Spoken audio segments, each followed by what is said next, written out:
This administration can't even keep their own story straight. If you're gonna lie, at least tell the same lie over and over again. We have to break up families.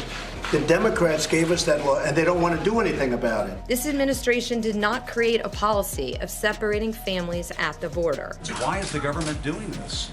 Because it's the law, and that's what the law states. If you don't want your child to be separated, then don't bring them across the border illegally. It's not our fault. As the son of an immigrant, as an American whose grandfather and grandmother escaped the anti-Semitism of Europe during the 1930s, as a human being, I'm sickened, saddened, and disgusted by the fact that our country is separating children from their parents and putting them in cages. Even more disgusting are the lies the Trump administration and their friends in the media are telling to try and cover up their immoral policy. I hate the children being taken away. The Democrats have to change their law. That's their law. The narratives we don't see are the narratives of the crime, of the opioids, of the smugglers, of people who are killed by gang members, of American children who are recruited, and then when they lose the drugs, they're tased and beaten. They could be murderers and thieves and so much else. Those who criticize the enforcement of our laws have offered only one countermeasure: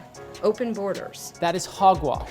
It's balderdash, malarkey. No, let's not use euphemisms. Call it what it is. That is a lie. Kids are being ripped from their parents' arms, left crying in steel cages in abandoned Walmarts by our government because in April the Trump administration put in place a so-called zero-tolerance policy. I have put in place a zero-tolerance policy for illegal entry. If you are smuggling a child, then we will prosecute you.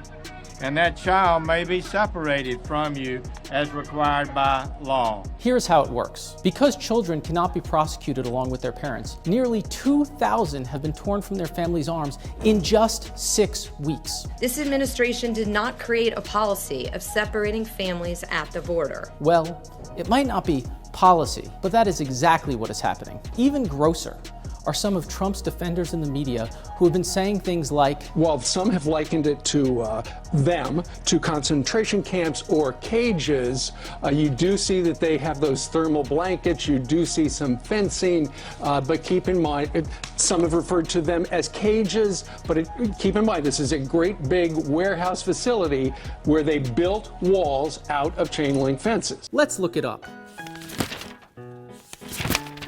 Cage.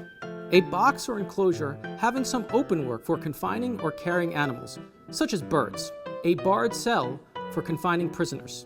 A fenced area for prisoners of war. A large building containing an area for practicing outdoor sports and often adapted for indoor events. Well, I guess it's not that last one. If you have to lie to cover up your disgusting policies, perhaps it would be better to stop that policy in the first place. If you're not sickened by what's going on, you're not paying attention.